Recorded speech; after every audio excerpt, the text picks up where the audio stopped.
Okay, I've just sent them an email with the Zoom link to make sure they had it at the top of their emails. In their absence, we are 4 on 7. May we begin, or I believe we do form quorum. Is that correct, Elizabeth? Correct, Madam Chair. We do currently have quorum as long as Mr. Allison can turn on his camera. Perfect. Then we can go ahead and get started. Okay, sounds good. So I will call the meeting to order with just 2 minutes late. So it's not so bad. And hopefully Councillor Usharoff and Councillor Boehm are going to join us shortly. So for the approval of the agenda, may I have someone to motion that? Please. Charles, and seconded by Paul. All in favor? Perfect, thank you. Confirmation of minutes. So I hope you had a chance to go through the minutes. May I have someone to motion that the minutes of the Rural Advisory Committee are approved? Thank you, Allison. Seconded by Charles. All in favor? Yes, thank you. Okay, are there any disclosure of pecuniary interest for tonight's meeting? None to declare. There are no delegations, and we have a briefing to be presented by Lainey Hurdle. So, welcome. Thank you, and Madam Chair, I haven't seen you in a while, so it's nice to see you again. I hope you've been well, and thank you all members of the committee for taking the time tonight to consider the information that staff is bringing forward and also providing us with some input. So to give you a little bit of background, the city has been working for some time in trying to promote or do a better job in promoting our local food and local farmers. And in the last council strategic priorities, or a number of priorities that were identified to really focus on that. So there's a presentation, if you wouldn't mind going to the next slide, I would appreciate that. So in the council strategic priorities, like I said, we did have in 2019 a number of priorities identifying the farm to table initiatives and linking that with our culinary strategy. We also had improvements to community gardens and markets that were identified to be a priority for 2021. Council further reviewed those in 2020 and really asked us to go a step further and look at specifically Springer Market Square bylaw, as well as a food hub, which is an initiative that we are working on with United Way and the Social Services Recovery Team. So those two were added in 2020. And the focus of tonight's conversation will obviously be on the first one, which is to streamline processes for markets and also the Springer Market Square bylaw, which we will be discussing in more detail. I do want to indicate to the committee that tonight is for consultation. The actual amendments to the bylaw are planned to go to the Arts Advisory, Arts Recreation Community Policies Committee later in February, but we would like to get input from this committee first. Next slide, please. So in terms of the report, you'll probably notice that we structured it in such a way that we want to focus on 3 areas for local food. One is production, then processing, and distribution. So production will include things like the community gardens that we talked about, and really utilizing the city's assets and land to be able to support some of our local farmer.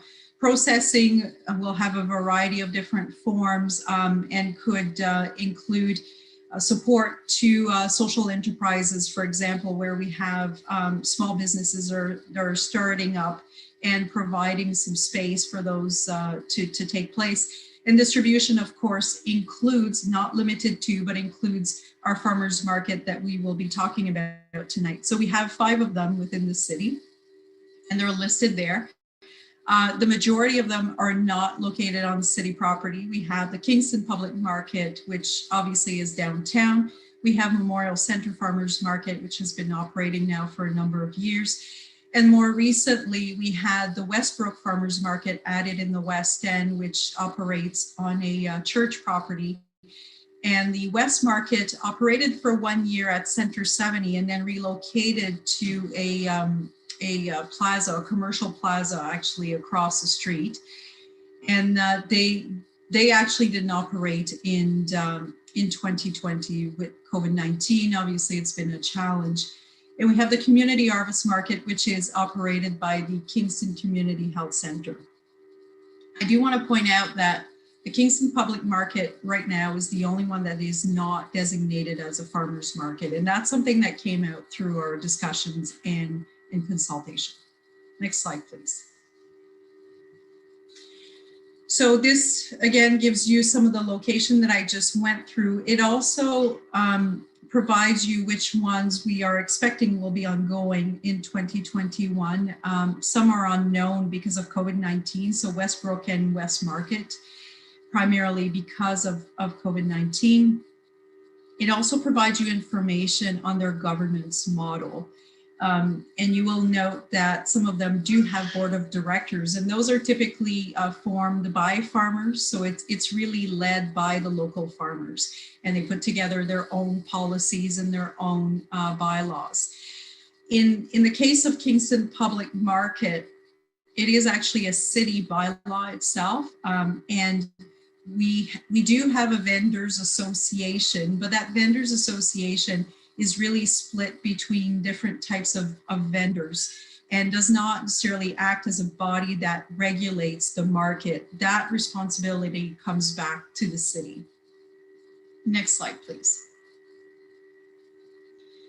So to give you a sense of how the progress, or the changes, I should say, have happened in the market since 2009, we've provided you with a list in terms of number of vendors, and those are divided between producers, resellers, and crafters. And producers usually would have 80% of their content would be locally grown or produce goods, services. And then we have resellers and crafters. You will clearly notice that there's been a significant decrease since 2009, at a time where we did have 50 overall, and those are seasonal vendors. And if we want to use 2019 as a comparable, because I appreciate 2020 was completely different because of COVID-19. But if we look at 2019, we do see a significant reduction in our overall vendors.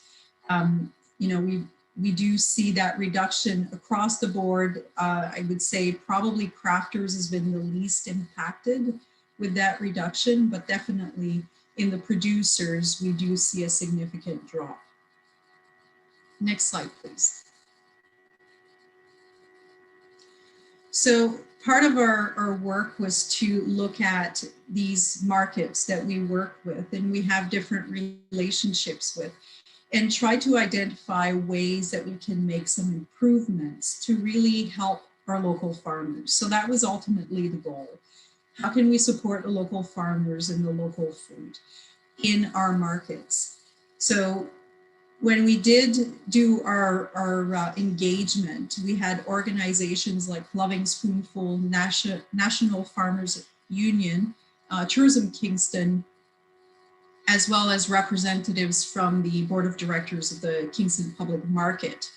And all of them, I mean, we came forward with a clear understanding that the intent was to try to find ways that the city could work more closely and improve conditions at those markets for our local farmers. So there were recommendations or suggestions that came out of these engagement processes that really focused on some short-term and some long-term changes that, that the representatives felt the city needed to address. So those will be on the, if you wouldn't mind going to the next slide. So for 2021, I think, part of the issue that we have is how we define our producers in the current bylaw, the Kingston Public Market bylaw. We have different terminology throughout the bylaw. Sometimes we refer to farmers, producers. So it's a little bit, it's vague. It can be actually quite confusing having gone back and having read it again. So there is definitely a recommendation to look at ways to simplify these definitions, so everybody has a clear understanding of what a producer is, a reseller, and a crafter. The second one, I think, was probably the most critical point that we heard across the board, and that was loud and clear. Currently, the bylaw at the Kingston Public Market requires all producers, so people that have farms, to attend 80% of the time of their 3 days, because it is a market that runs for 3 days, Tuesday, Thursday, Saturday, in order to maintain their seniority. And what that does, obviously, if they maintain their seniority, is they're able to get a better location at the market. So for those of you who are familiar, you know the front row is right along King Street, and then you have the second row and the third row. Obviously, most vendors want to be in the first row because that's where you get most visibility. The ability to get to the first row depends on your attendance. So if you are a farmer or producer in this case, and you have to attend to your farm, you may not be able to make your 80% of your 3 days, then you automatically get penalized and you get a less preferred location in the square, which is entirely, this goes against everything we're trying to do in terms of promoting our local farmers. And it's kind of ironic that the local farmers are being penalized in this way for not being able to attend as frequently. So what we heard from our local farmers is that what they think is reasonable is 1 day per week. And this would be in line as well with the Memorial Center market. So the Memorial Center Farmers Market actually operates 1 day a week, where we do have farmers that are typically, maybe not with COVID-19, but usually are on site. So this change would align essentially with what's being done with the Memorial Center Farmers Market. And it's something that the producers indicated was critical in terms of retaining and also attracting new local farmers in the Springers Market Square. And we want to make sure that there are no impact on seniority for producers, meaning that they can maintain their location as as hopefully a first row location and get more visibility. And I think that's critical for those local farmers. Next slide, please. There are a couple of other changes that were proposed as far as short-term recommendations. So the first one was to look at the option of providing a fee reduction for producers to essentially enable them to, one, yes, not have to pay as much money to attend the market, but also to do that in exchange for a donation to various organizations like the Food Bank, Loving Spoonful, Martha's Table, etc., an organization of their choice that really focuses on food program. And what we heard actually was quite interesting because a number of them already do that informally. Through our conversation with the Memorial Center Farmers Market, I think they were quite clear that they already somewhat do that. So this would formalize a process, but what it would do is it would allow them to pay a reduced fee as well. And again, trying to better support these local farmers and producers. It also ties into the food security because we know that food security has been a high priority since COVID-19 and there's been a lot more demand. So we're trying to target both needs at the same time with this particular recommendation. The additional ones are related in part to the marketing and programming. So a couple of things did come up as well in regards to marketing. Currently, the city does provide some marketing support for the Kingston Public Market only. And that was established a number of years ago through the operations of the market being on city property. But what we heard from the other markets was that they could also benefit from some additional marketing and that expertise. So working with our partners, Tourism Kingston, they actually offered to provide some of that support in 2021 and really highlight some of these other farmers market that we have in the community, and especially the Memorial Center Farmers Market, which has been and continues to be operational during COVID-19.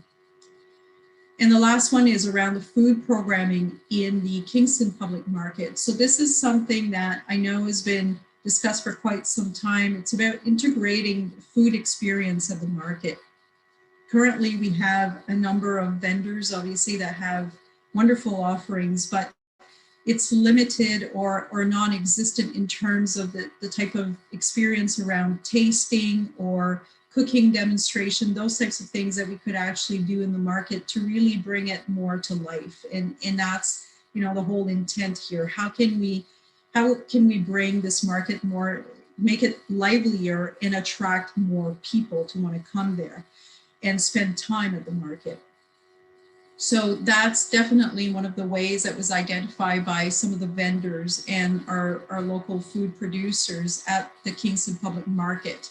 They felt it would be great if we could have this offering with tables and chairs where people could actually, you know, take their sampling, eat, and just and shop at the same time, but really enjoy the atmosphere there in the market.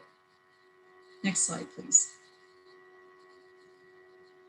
So looking at longer term changes, so the ones that I just went through are changes really that are targeting 2021. And we understand obviously that the season is going to start soon, that the farmers are, you know, right in their planning right now for their season. So there are a number of changes that we recognize will take more time. The one of the first one that was identified was a need for a market manager, but not just a market manager that would be dedicated for the Kingston Public Market, but a market manager that would look at all the markets across the city and provide that leadership support, because we know that a number of these markets function with volunteers, and farmers are struggling to be farmers, to sell, and also volunteer to help run these organizations. So this is definitely something that would be applicable and a support to all markets. We heard a lot about a year-round market, so an indoor market. We know that currently Memorial Center barns are being somewhat utilized at time for indoor market space, but obviously it hasn't been designed to do that. It's not heated. So it gets quite cold in there, and there definitely would need to be some upgrades provided to these facilities if that was the approach that we would take. But this was identified as one of the key priorities. And I think if we look at some of the most successful markets in other places in Ontario and Canada, they do tend to have year-round markets that are available. Number three is probably one of the most significant change in terms of longer term change. And basically what is being proposed here and what we heard in our discussion was that there was a desire to change the Kingston Public Market to a designated farmers market. And I mentioned earlier that it's currently not designated. And if we went in that direction, obviously the resellers would not be permitted. What it does, though, it does provide for more exposure to our local farmers. But we need to keep in mind that if it is a 3 days per week attendance, we need to really think about how do we make that sustainable if our local farmers are telling us that 1 day a week is really the maximum that they can provide for to be present at the market. So this is a significant change that will need a lot more work and thought before we go down this in this direction. And of course, with this, should we go in this direction with this change, then number 4 applies, which is an overarching market association, not just individual market association, but one that would essentially oversee all the markets and provide support. And this is where the position of a market manager can become even more critical to help support this association that represents currently 5 markets, but that could also grow with time. Next slide, please. So this generally concludes my overview of the staff report. Like I said, we are looking for some feedback and input tonight from you. And we would like to take this away before we report to the Arts, Recreation, Community Policies Committee, which will be meeting later in February. Thank you, Madam Chair. Excellent. Thank you very much for being here and for briefing us on this very important matter. It's been a long time since you have been at the Rural Advisory Committee. Just for reference for the other members, Ms. Hurdle used to be in attendance to every meeting a couple of years ago. So I think I'm the long-standing member here. Perfect. So for briefings, the way we are going to proceed is we have questions from members of the committee. We currently do not go to members of the public for questions, but people will have the opportunity to raise their hand for questions when we open up the business item, which is a very similar topic of local food strategy and market support. So there will be an opportunity for members of the public a little bit later on. So we will focus on questions from the committee members. Are there any questions? Okay, Paul, please. Is there a limit on the radius, the distance radius that people can attend the Springer Market Square, Kingston Public Market from? So farmers, is there a certain radius that they have to be away from Kingston? Thank you, and through Madam Chair. I don't have the information off the top of my head, but I believe we do have some that are actually possibly from the county. So when I say the county, I mean the Frontenac area. Obviously, we wouldn't necessarily have it open for farmers coming from all the way from Prince Edward County. We would try to limit it to closer to our boundaries. But I'll have to double check that and I can get back to you on that. Wonderful, thank you. Charles, please. So the last item that you were talking about, the farmers only market, that sounds wonderful in some worlds, but in my world, we find it extremely difficult to go to the market. And we've done it for quite a number of years. Because it takes so much manpower and depending on the weather, how successful you're going to be. But I brought it up to my wife, if we had a reseller there that could resell our product with our name on it, I'd be tickled fancy. That sounds to me like the best thing ever.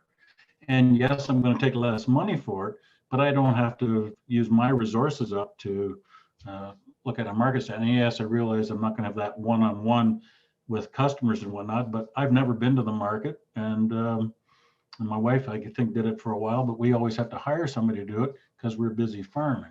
So I don't know if anybody's thought about that way of looking at it. To me, it's a great option that we've never utilized. It's no different than me dropping stuff off at all the restaurants in Kingston. And that's the way I would look at it. Maybe a little different than the way you're looking at it, and maybe you're not getting that farmer experience or whatever, but I guess it all depends the size of your farm and what type of time you have. If anybody else bring that up, or is that just me? Thank you, and through Madam Chair. So that is a very good point, and I think in our conversation, the conversations that we've had, we're definitely open to resellers of local food and produce. I think the concern is when we have resellers that are selling oranges and bananas. I mean, I'd like to think that we can grow that locally here, but we know that that's not the case. So I think if the approach was to resell local food on behalf of a local producer that cannot be present, I think that's definitely something that we would incorporate. But when it it's something that we know for sure is not growing. There's no way it's growing locally. That's where the reselling, it becomes a bit of an issue in terms of local farmers market. But yes, if that's something that the resellers are interested in moving it to that model instead of, reselling some of the produce that we know is not local, we're very open to that.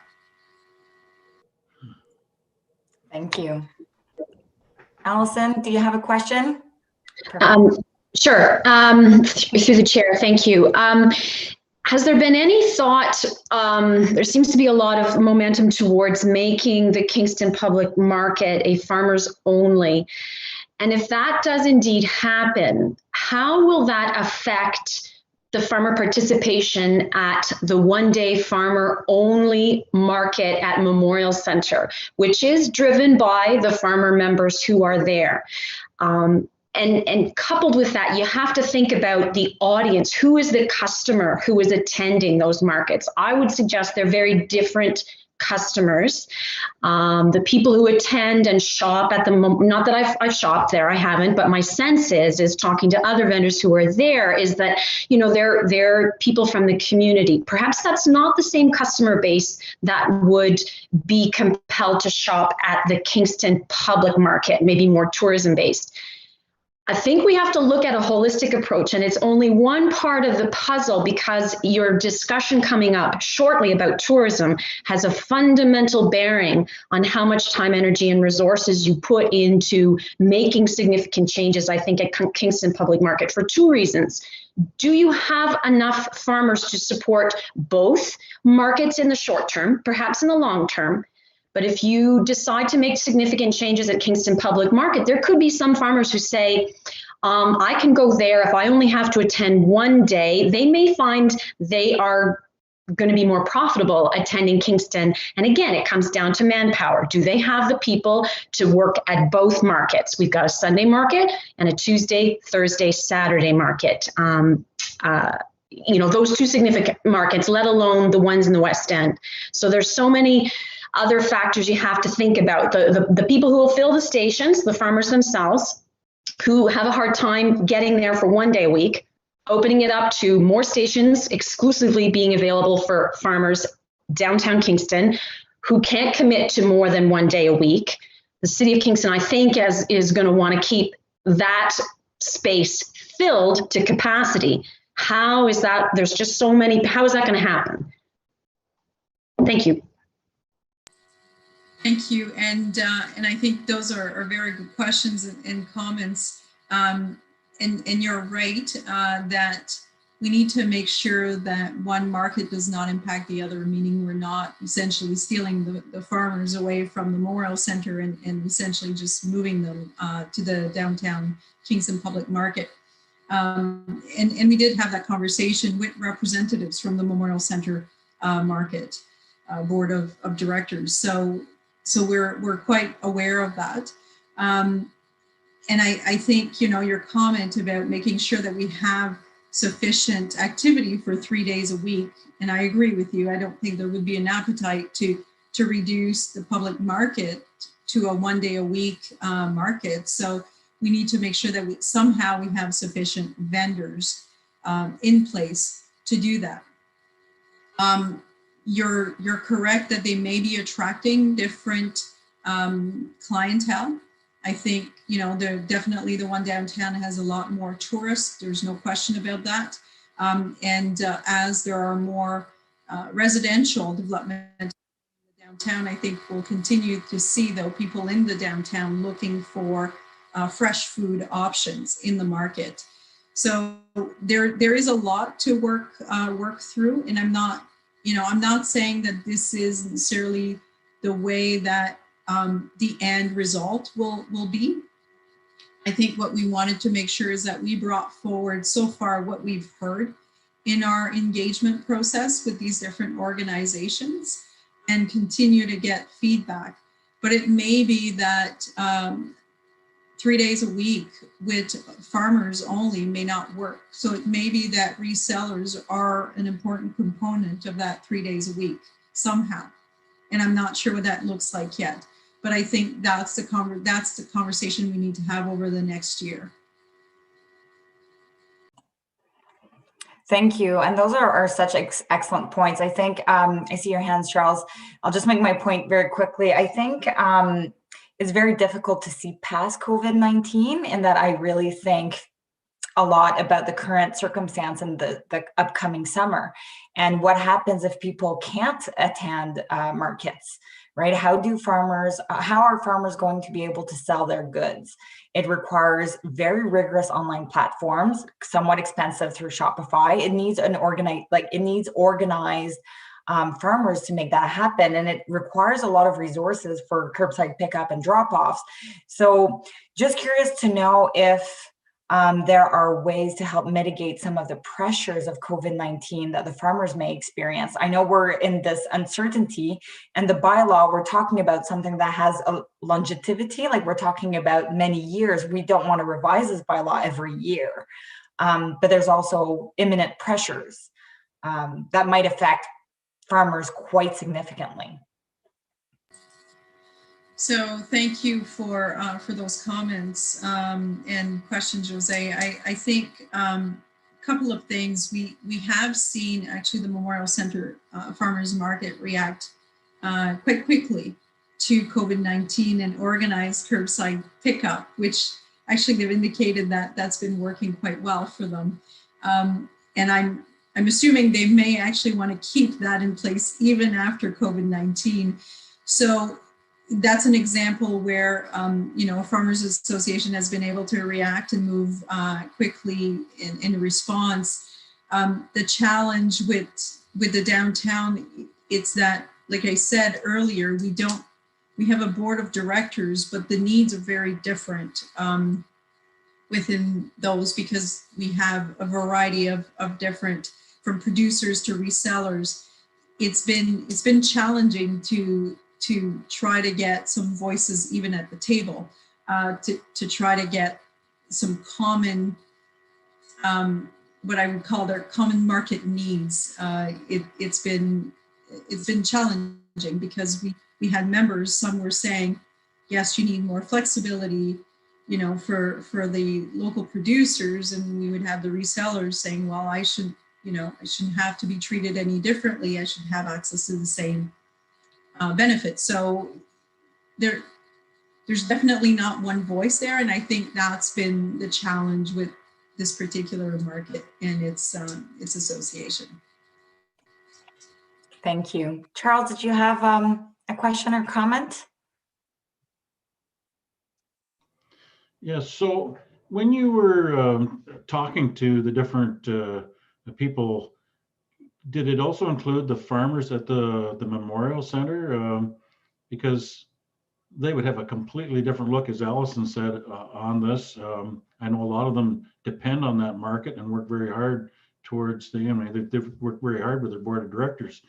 And I'd hate to see that collapse just because of this other, or vice versa. I would rather go to the Memorial one than I would the public market. But because there's so many people attending it that have been there longer than us, the ability for us to go there is impossible. We'd create too much competition in one spot for the same type of produce. But I was just wondering if you have consulted them. It didn't sound like you had. Thank you, and through you, Madam Chair. Yes, we did have a meeting actually that included some representatives from the Memorial Center Farmers Market. So we haven't talked to so I'm going to be clear, we have not talked to every single farmer that participates, just like we haven't talked to every vendor of the Kingston Public Market. But we have had conversations that included a couple of their farmers. They did recognize, obviously, that if there are changes downtown, that they wouldn't want to see, obviously, just a migration of farmers from the Memorial Center to the actual downtown market. I think what they've indicated, though, is the migration in the last few years has been the other way, where the farmers have left downtown to go to the Memorial Center Farmers Market because of the way that it is organized and it is operated.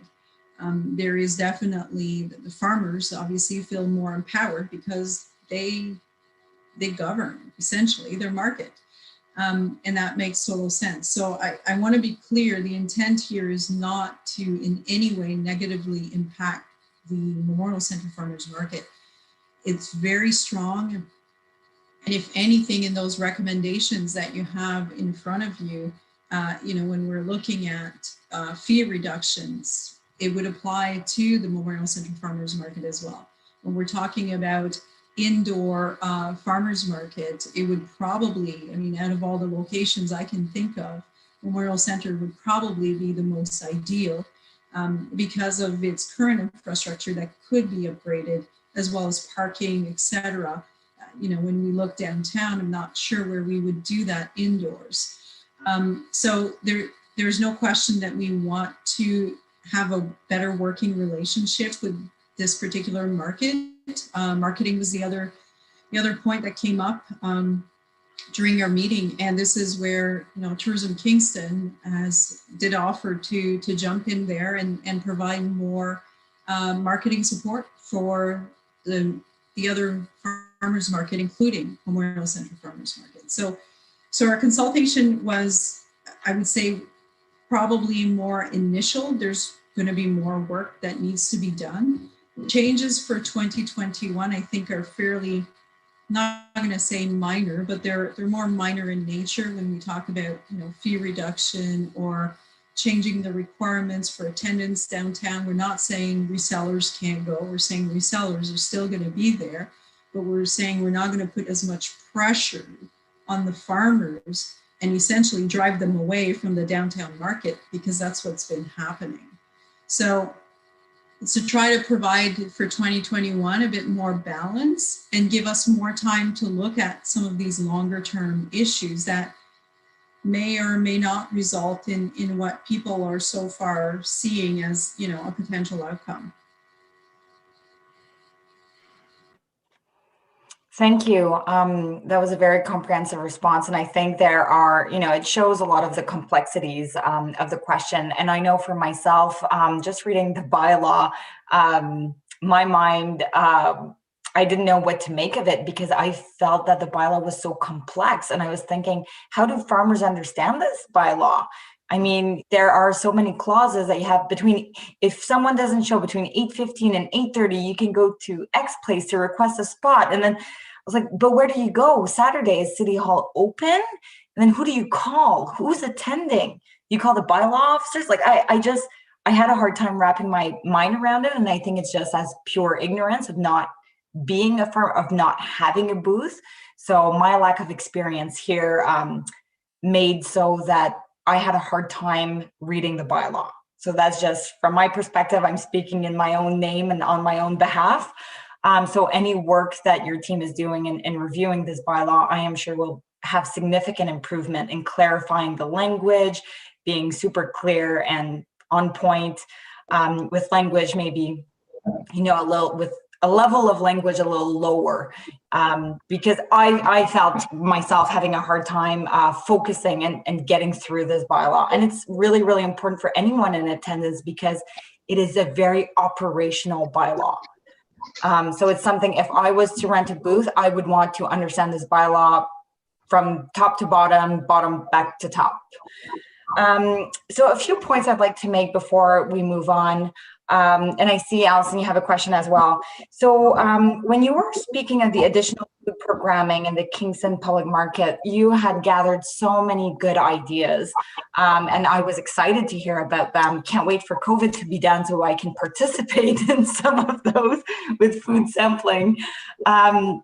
Just wondering if there was opportunities to partner up with dietitian and nutritionists in terms of the chef demonstration. I feel from public health, there's a lot of, in terms of educational possibilities. And if we were talking about food sustainability, food vulnerability, there's quite a lot of work that can be done through those means, kind of one bird, two stones type of activities. But just leaving that on the table as an idea. I'm sure you have lots of ideas. I'll move on to Alison, who might have a question. Thanks through the chair for Ms. Hurdle. So is it definite or not definite yet that the short-term changes being made to this bylaw are such that there will be a fee reduction for the producers and the increased flexibility for requirements for attendance? Is that enacted and that will happen in the short term in 2021? Thank you, and through you, Madam Chair. So it hasn't been, it's not in effect now. The intent is to hopefully make it effective as of March of this year. So, but first we wanted to make sure we had a chance to have a dialogue with different groups and committees to get more feedback and input. So from here, what we would do is go to the Arts, Recreation, Community Policies Committee, at which time we would recommend those actual changes to the bylaw, because it is a committee directly of council and they would be able to make those recommendations of bylaw amendments. And that would include the required attendance would be reduced, and the fee would be, we could provide a fee reduction as an option. And we wanted to put the fee reduction as an option because we did hear some producers saying this would not be helpful to me. So producer, for example, of maple syrup, saying, you know, I can donate, but this is not really going to help me. I prefer to pay the regular fee and be able to sell my goods. But when we have, you know, fruit and vegetable farmers, for example, that tends to be a very attractive option for them, to make it optional for those reasons.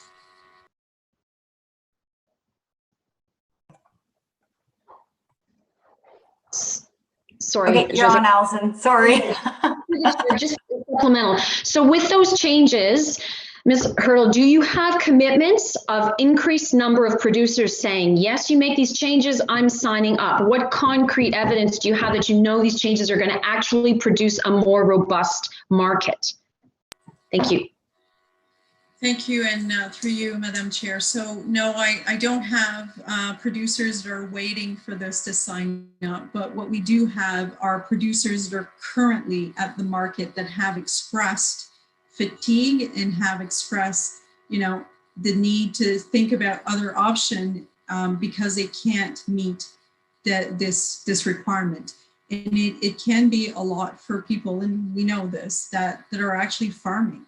So what we're hoping for the first year is that it may help retain or continue to retain those farmers that are still at the Kingston Public Market as a starting point. No, great points, and I think a lot of it is, you know, a little bit like a pilot project in the sense of trying to see if that those measures help to reduce the fatigue and mitigate potential more departures from the public market, because it's been dwindling down very slowly but surely since 2009. Charles, you had a point? So something that hasn't been brought up is, I think, and I'd have to ask my wife on this, but you would probably know, is that 1 week notice if say you're not going to be able to go on a Saturday if there's some sort of event. I don't know what the event would be, but so the vegetables in the field don't know that they only have a week. and we still are paying for that spot, and so there's an event going on.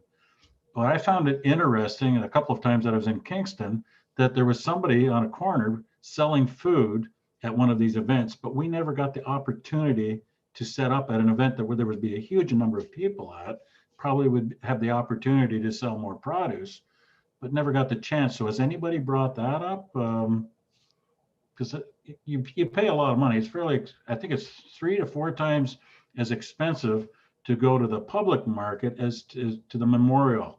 There's a huge difference in the scale of cost. So to lose 2 or 3 Saturdays to an event gets, especially at the prime time when your vegetables are the best. Anyway, has anybody talked about that? So thank you, and through you, Madam Chair. I think what was identified was the need to maintain a regular schedule. So for example, and I'm trying to think back of an event in the last 2 years. I think the last one that we would have had at this place was the huge Tragically Hip concert that we had and was recognized worldwide, probably, that where we had some displacement on a weekend. So I'm not aware that they happen frequently. If they do happen a few times a year, I need to know that, because that has not been raised, that it does happen a few times a year. The comments that were raised were that we needed to maintain a regular schedule. So if it was to be Tuesday, Thursday, Saturday, we needed to maintain that as much as possible. And in a situation where, for whatever reason, like the Tragically Hip, once in a lifetime type concert happens, then, I think there's an openness to work, but with the city. But if we're talking about almost on a monthly basis that this is happening, which I definitely would like to know if that's the case, I think that would become an issue. You're correct that the fee is higher downtown. There's no question. The downtown also requires a market clerk. So to the chair's comments earlier about who's there to monitor this, who's making sure that nobody's stealing my spot, we have a market clerk that is there 3 days a week to monitor that, make sure people are not stealing other people's spots. And I know, you wouldn't think that actually that happens, but it does. And if we didn't have a market clerk, it would happen even more. So, and that's something that obviously maybe other markets do differently, because there's that different sense maybe of ownership. When you look at the Memorial Centre Farmers Market, it is governed by the farmers that are there. So there is that sense probably of ownership and a different, I think, approach amongst vendors themselves. So higher cost sometimes will generate higher fees, but we are, like I said, the reduction in fee would apply to the producers at the Kingston Public Market. Thank you. I think we had a lot of questions and discussion on this. If everyone is in agreement, we can close this conversation and this briefing and move to the business item, which is in the similar vein. So we're going from the micro level of really speaking of, those individual farmers market as well as the public market into more of the strategy. So we're expanding upwards into kind of this macro level of the strategy. I believe, Ms. Ertl, that it is your briefing, your business item to present as well, or do we have someone else from the staff team?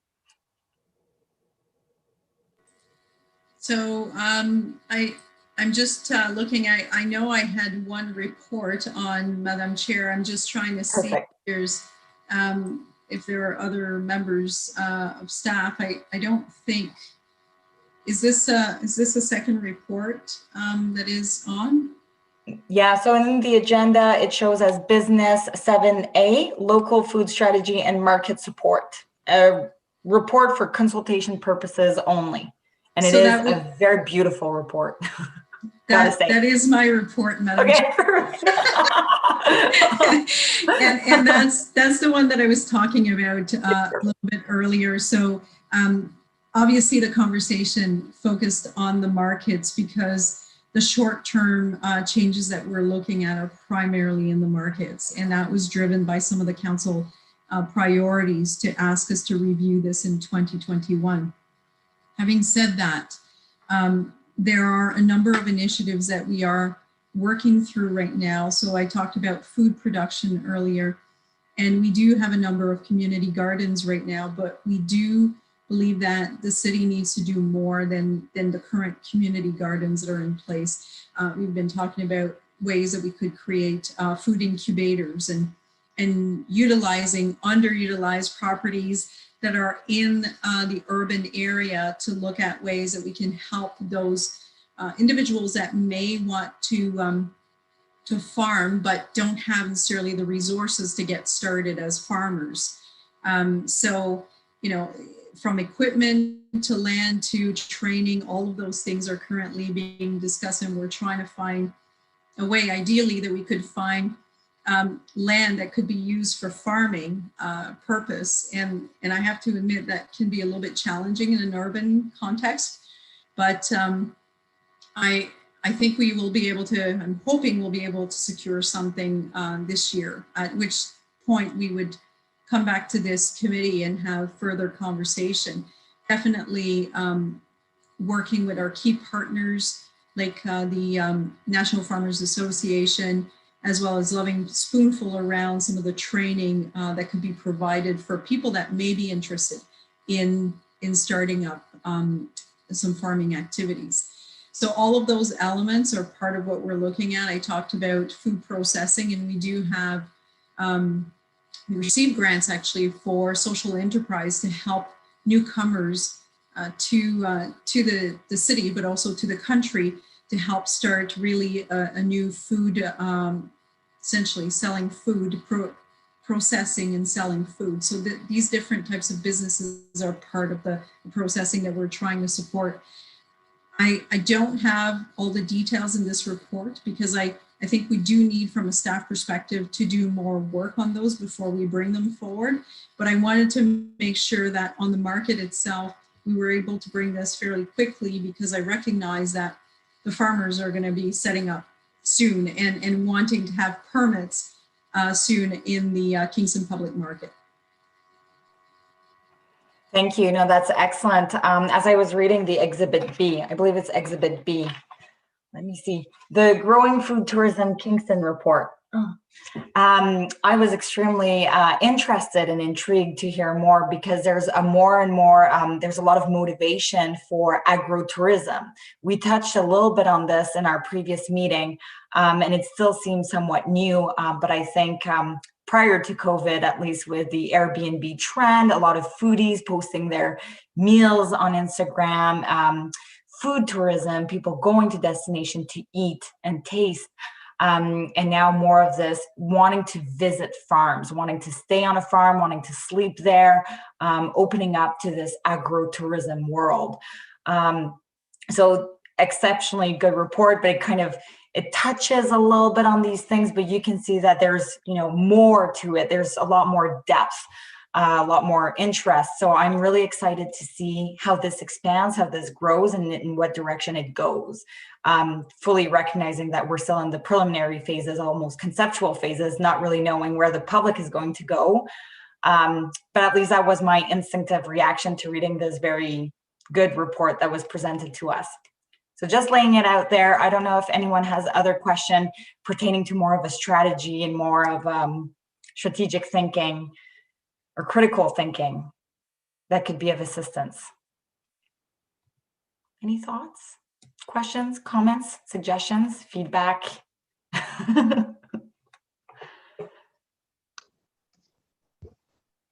Perfect. Yes, Allison. So that second report that was submitted as part of the bit, that's not really going to be presented. We've just used that and we're digesting it as background information. Is that correct? We're not, and so this is our opportunity to discuss it, I guess. Okay. And I'm going to circle back a bit to because you really can't do one without the other. You're talking about, bolstering up farmers markets, supporting farmers, and then there's tourism.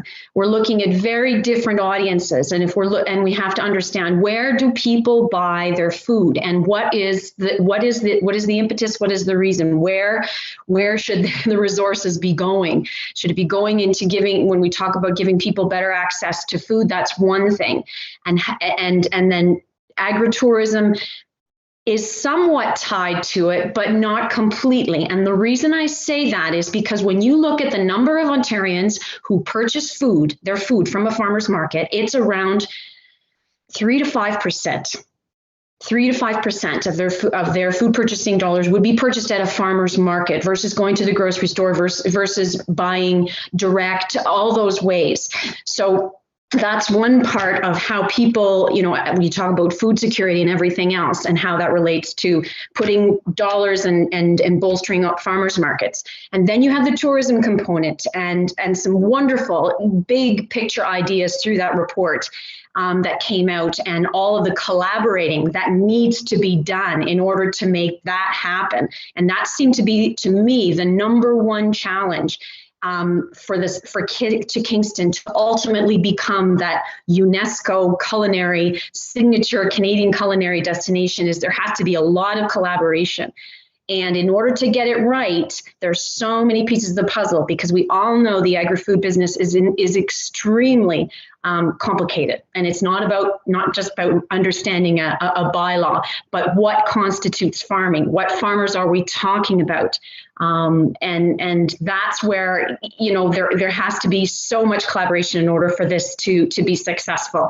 And that public market is going to be of fundamental importance if the Rural Tourism Ontario, you know, Division 9 wants to make Kingston a culinary destination like Quebec City, Niagara Falls, and Ottawa. That public market is going to be very, very important. You're going to have a nighttime Christmas market, and you're going to have an entertainment value. You have to link it all. So I think it's not going to work if you're just going to focus on one piece of the puzzle, because yes, people want access to food, they want experiences, they want stories about their food, but it's coupled with everything else. Food is at the root of it, but it's coupled with everything else, and that is bringing people together, whether it's through entertainment, all of that. So I mean, if this is our opportunity to discuss it, I can't overemphasize that enough. Yes, it's important to support the farmers. There's many, many, many, many kinds of farmers who put food on the table, and they don't necessarily all grow vegetables. And there's some large farmers and there's some small farmers, and we need to understand how to their role in bringing food to the table, and that all relates to tourism as well. I think in the short term, as far as if I could make a suggestion between the second document and collaboration, there's already good initiatives, very, very good initiatives that are happening here locally. To my knowledge, there have been great tastings and chef demonstrations in the public market in years past, probably not this past year, but in years past, that can be built upon. When you talk about people who really want to connect with the producers who grow their food, there's an excellent initiative that's been happening in the county of Frontenac the last number of years with the Open Farms event, and that's something that should be expanded to not just include farmers South Frontenac and beyond. It should basically include farmers within the city of Kingston as well. So there's an opportunity for the city and the county to work together to really build on that. There's so many pieces to this, and it's going to take some time. It's an extremely lofty goal. I think it's very doable. You've got some great alliances with the Kingston accommodation partners. You look at what a group of motivated people were able to pull off just prior to COVID last year when the Briar came to Kingston, and how that basically brought a lot of good to the Kingston community, and you can repeat that again. And all of that was, well, through an event, but it had a lot to do with food experiences surrounding that. Thanks. Excellent points. Thank you, Allison, for that. Ms. Hurdle, I can give you the opportunity to speak, although this was quite a creative output. So leaving it to you if you want to contribute. Yes, please. Thank you. I actually, as you were talking, I realized that you were making reference to the culinary strategy that is attached. So I am not going to take credit for the culinary strategy. We do have actually Megan Knott on the call this evening, who is the Executive Director of Tourism Kingston, and Megan has been leading this. We, the city, have been working in partnership 100% with Tourism Kingston. But I want to make sure that credit goes where credit is due. And Megan has been doing an amazing job leading that and working directly with Kingston Accommodation Partners. And yes, it is a very ambitious goal. I agree, but I think there are definitely a number of initiatives outlined that are quite doable. It does require collaboration from all the parties. Thank you. Yes, quite a rigorous report, certainly. And Allison, you spoke to it so eloquently bring all of these elements and the experience, highlighting how the experience matters, right? Food is it's not just about food, but it's about all of the experience, the atmosphere, the situation. Charles, please. So what a great job, Allison. 100% behind you. Awesome, you're hired. What I don't understand, we're talking about food security and promoting food being grown, but we're only talking about tourism and the farmers markets. We have so many stores that already support us. It would be awesome if we could get more support, because there's a lot of stores we can't even get in through the door.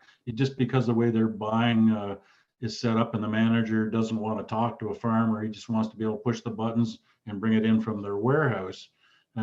We've had some inroads, not so much in Kingston, but out in say Gannon Rockaway to Perth and those areas, support. But if there's any way there could be more support to have the average person to be able to source local food, and I don't see that mentioned, and yet it's talked about, but that's in a different way. I wonder if has anybody given that any consideration? Thank you, and through Madam Chair. So that's a very good point. There definitely, I think, some challenges with some of the larger chain stores in terms of accessing, but I think part of it is also, and maybe that's a bit of a question back to you, if you don't mind. Are you finding that restaurants, especially maybe not the chain restaurants, but the local restaurants, are you finding that they may be more open to working directly with local farmers and sourcing local food? Absolutely. Okay. So that's great. And I know that's part of the work that Tourism Kingston has been doing for some time in terms of trying to promote that and trying to get, the restaurants on board. But you're right, there's more work that needs to be done to open more doors. And some of that does include stores. There's no question that the larger chains are going to be, they're going to be challenging. Just because they have their own processes, and we understand that, but there are definitely some other local businesses that we could try to target as a starting point and continue to build on the experience that we have with restaurants. I think that's a very good example to use of how it can work really well. Thank you. Are there any questions from members of the committee? I do believe that for a business item, we can open questions to any members of the public attending. If you have any questions, please raise your hand. I'll give a few minutes of, a minute of silence just to give the opportunity.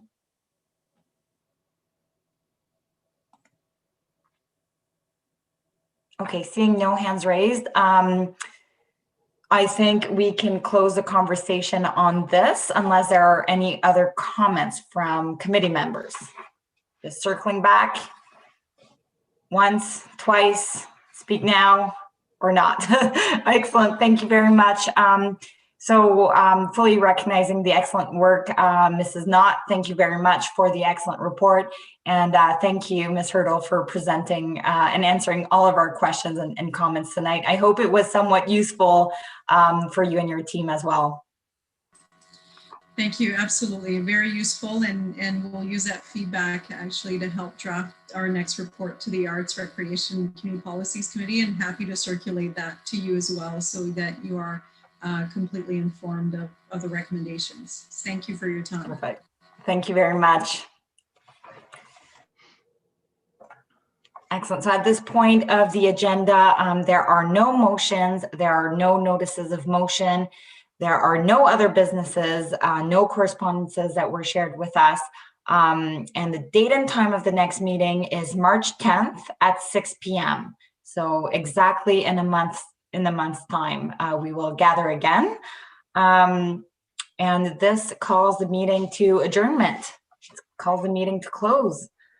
Can I have someone to motion the closing of the meeting? Charles, thank you. Someone to second it. Oh, Allison, thank you. I didn't see your hand. All those in favor, please raise your hand. Thank you. Thank you very much and have a good evening. See you in a month. Take care.